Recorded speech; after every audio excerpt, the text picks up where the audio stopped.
Cumprimento a todos vocês que me ouvem neste momento com a santa e gloriosa paz do Senhor. Amém? Esta que vos fala é a obreira Maria de Jesus, serva do Senhor. E mais uma vez estamos aqui para fazermos a oração da noite. E hoje nós vamos fazer a reflexão em Atos dos Apóstolos. Vocês estão lembrados que a última reflexão que nós fizemos foi no canal 2, na madrugada. Mas nós vamos dar continuidade no canal 1, às 18 horas, na oração da noite. E nós vamos realizar nas quartas-feiras. Toda quarta-feira nós vamos dando continuidade à reflexão do livro de Atos. Amém? Quero dizer para vocês que nós fizemos nesta madrugada o clamor pela sua autoestima. Muitas pessoas que se encontram com a sua autoestima lá embaixo. Então, este é o momento para Deus abençoar a sua vida. Receba esta oração. E nós vamos clamar também na madrugada de quinta-feira para sexta-feira, pelos casamentos, pela restauração dos casamentos. Então, vocês já fiquem ligados aí, que nós vamos fazer o clamor pela restauração dos casamentos, de quinta para sexta-feira desta semana, no canal 2, na oração da madrugada. Então, vamos agora ouvir o que o Senhor tem a nos dizer através da sua palavra, que se encontra no livro de Atos dos Apóstolos, capítulo 4, e eu vou ler do versículo 32 ao 37.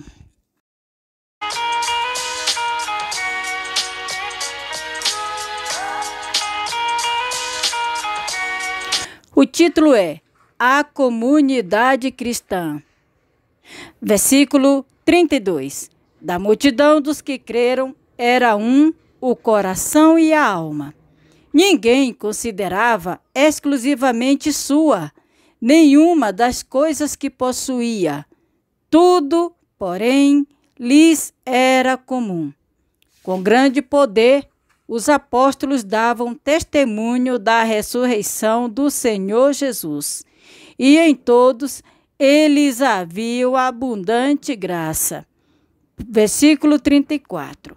Pois nenhum necessitado havia entre eles, porquanto os que possuíam terras ou casas, vendendo-as, traziam os valores correspondentes e depositavam aos pés dos apóstolos. Então, se distribuía a qualquer um à medida que alguém tinha necessidade. A oferta de Barnabé. Versículo 36. José, a quem os apóstolos deram o sobrenome de Barnabé, que quer dizer filho de exortação, levita, natural de Chipre, como tivesse um campo, vendendo-o, trouxe o preço e o depositou aos pés dos apóstolos. Vocês entenderam? Observa que aqui está falando da comunidade, da união, da partilha que existia entre os cristãos. O que um tinha, ele já não considerava aquilo somente dele. A maioria deles que tinham bens, eles vendiam e o dinheiro da venda eles entregavam aos apóstolos. E o que os apóstolos faziam? Repartiam com os necessitados. E quando eles repartiam com todos aqueles que estavam necessitados e que estavam em sua volta, não havia ninguém passando por necessidade, porque eles eram supridos. E na medida em que aqueles que tinham, ele desfazia do que tinha para poder entregar aos apóstolos, Deus entrava com a multiplicação das bênçãos na vida dele, de forma que aquele que tinha e que desfazia dos seus bens, não lhe faltava nada. Ele não sentia falta. Ele não sentia falta dos recursos. No caso de Barnabé, que ele vendeu seu campo, ele vendeu o seu patrimônio e foi viver em função da obra. E o dinheiro dele, ele deu todo para os apóstolos. E assim eles estavam vivendo. Aqui está dizendo no versículo 32, olha só. Da multidão dos que creram, era o coração e a alma. Ou seja, eles tinham sentimentos semelhantes, pensamentos semelhantes, porque entre eles havia concordância. Eles entravam sempre em acordo entre si. E depois dizia, ninguém considerava exclusivamente sua uma das coisas que possuía, porque aquilo que eles tinham, eles repartiam com os demais, de forma que tudo se tornava comum. Aquilo, por exemplo, que era de um, que passava a ser considerado de todos. Olha que está dizendo, tudo, porém, lhes era comum. E depois diz no versículo 33, com grande poder os apóstolos davam testemunho de quê? Da ressurreição de Jesus. Veja só, queridos, os apóstolos, eles não estavam trabalhando para adquirir recurso. Eles estavam trabalhando era para evangelizar a multidão, evangelizar o povo, anunciar o nome do Senhor Jesus, e falava da ressurreição de Jesus. Então eles não tinham tempo para eles não tinham tempo de adquirir recursos para eles.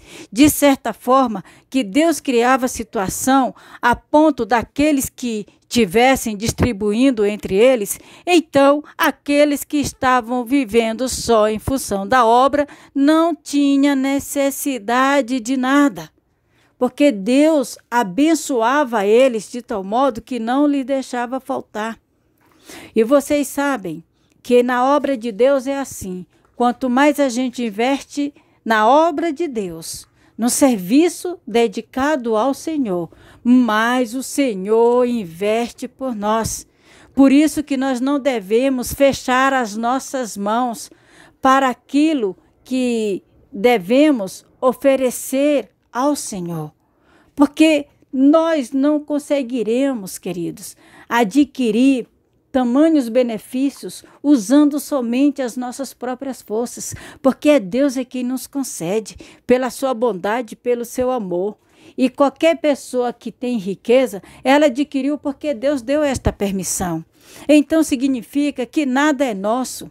Tudo é de Deus, tudo pertence a Deus. Então é Deus que nos faz prosperar. É Deus que nos abençoa. Pois se é Deus que faz tudo isso em nossa vida, significa que quanto mais nós podemos fazer para Ele, mais Ele fará por nós. Então era exatamente esta experiência que os apóstolos estavam vivendo.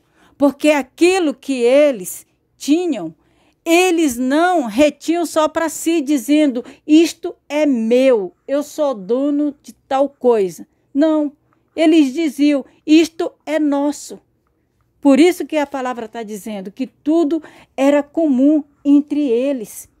Como que algo que pertencia a um, pertencesse a todos ao mesmo tempo, por eles não se acharem possuidores de nada, por acreditar que tudo vinha da parte do Senhor para a vida deles. E por esta razão, por este raciocínio que eles tinham, Deus abençoava eles mais ainda. E por isso que no versículo 34 está dizendo que entre eles não havia nenhum necessitado. Por quê? Porque tudo era distribuído entre todos eles. E aí está dizendo que eles depositavam nos pés dos apóstolos os valores, o recurso que eles adquiriam através das vendas das suas propriedades. Aqueles que vendiam propriedades entregavam aos pés dos apóstolos e era distribuído entre eles, mediante a necessidade de cada um. E aí, entre eles, tinha um homem que se chamava José de Chipre, da cidade de Chipre. Este homem, ele não era apóstolo, ele acompanhava os apóstolos, considerado, quem sabe, um dos discípulos. Mas ele estava ligado na fé dos apóstolos, ele estava unido aos apóstolos, ele acompanhava os apóstolos. Inclusive, se tornou um dos maiores companheiros de Paulo. Então, os apóstolos chamavam ele de Barnabé. E o que foi que aconteceu? Barnabé, ele vendeu a sua propriedade e depois o valor ele entregou todinho aos apóstolos, sem nenhuma reserva para ele. Queridos, às vezes a gente imagina que se nós tirarmos algo de nós e entregarmos para Deus, a gente pensa que nós vamos ficar sem. A multiplicação de Deus não é igual à multiplicação aqui na terra, que aqui na terra se a gente tira, diminui. Mas quando a multiplicação é feita com Deus na frente, se a gente tira, multiplica. Porque é Deus que multiplica, é Deus que nos concede, queridos. E a comunhão que existia entre os apóstolos era tão lindo, porque eles se tornavam felizes, eles eram alegres entre si, e ali eles expandiam a palavra de Deus, eles pregavam com toda interesse de coração, com todo prazer na sua alma, com todo prazer no seu coração. Pelo que diz a palavra, exatamente nestes momentos em que eles estavam vivendo nesta fé, nesta obra, estavam em paz. A perseguição não estava ali atuando. Por enquanto.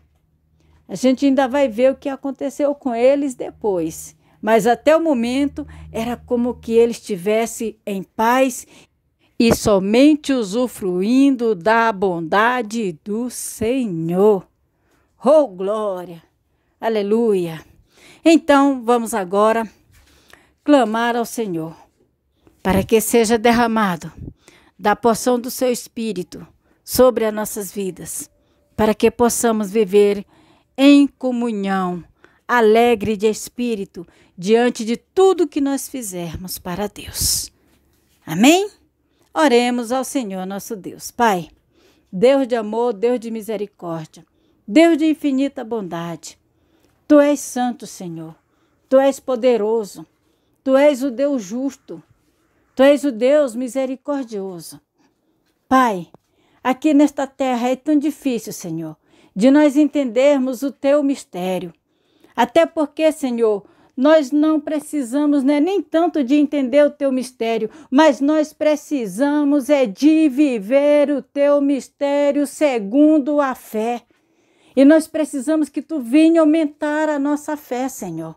Venha, Senhor, renovar a fé de cada um, para que possamos viver, Senhor, nesta fé genuína, como foram os apóstolos, meu Deus. Porque diante do que eles viviam, diante do que eles fizeram, agradava a Ti, agradava o Teu Espírito. E por esta razão, Senhor, eles prosperavam em tudo que eles faziam. E eu te peço que Tu venha renovar a fé de cada um, derramando sobre nós do Teu Espírito, para que o Teu Espírito Santo venha agir através de nós.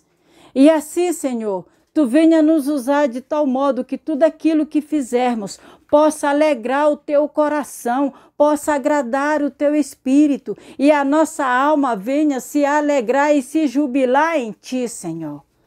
Venha, Senhor, sobre nós o Teu Espírito, meu Deus, para que possamos, Senhor, agir não segundo a nossa carne, porque muitas vezes a nossa carne nos torna pessoas egoístas, pessoas que pensam somente em si, só pensam somente no seu próprio lucro, Senhor.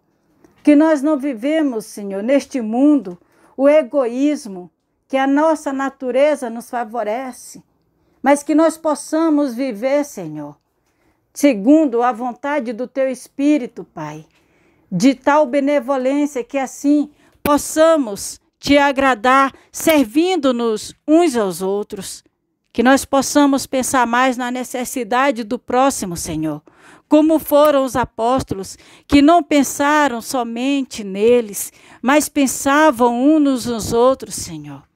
Então eu te peço, dai-nos entendimento, dai-nos inteligência, dai-nos sabedoria e dai-nos inspirações, para que saibamos nos proceder, Senhor, de tal modo que não sejamos vacilões, que não sejamos, Senhor, gananciosos com aquilo que Tu nos concedes, mas que saibamos lidar com tudo, que nós sejamos, Senhor, prudente em tudo que nós fizermos, Senhor, e que assim o Teu Espírito possa habitar em nosso meio e se alegrar e a nossa alma rejubilar em Ti, Senhor. Porque muitas vezes, Pai, diante desta vida que nós vivemos neste mundo, nós aos poucos matamos a nossa alma enquanto nós pensamos somente na nossa carne, nos prazeres da nossa carne, na necessidade física. Nós terminamos sacrificando a nossa alma, enquanto a nossa alma precisa, Senhor, da Tua presença para se rejubilar em Ti, para alegrar o Teu Espírito. Então aviva o nosso espírito, Senhor, e faz descer sobre nós a chama do Teu amor, Senhor. Faça, Senhor, transbordar no nosso coração o Teu amor divino, e que assim sejamos fiéis a Ti, agradando a Ti, alegrando a Ti e perseverando em Ti. Eu te peço, dai-nos força, Senhor, para resistirmos todas as tentações, Pai. Dai-nos inteligência e sabedoria, Senhor. É o que eu te peço para a glória do Teu santo nome, em nome do Senhor Jesus Cristo. Amém? Graças a Deus. Fique na paz. Deus abençoe.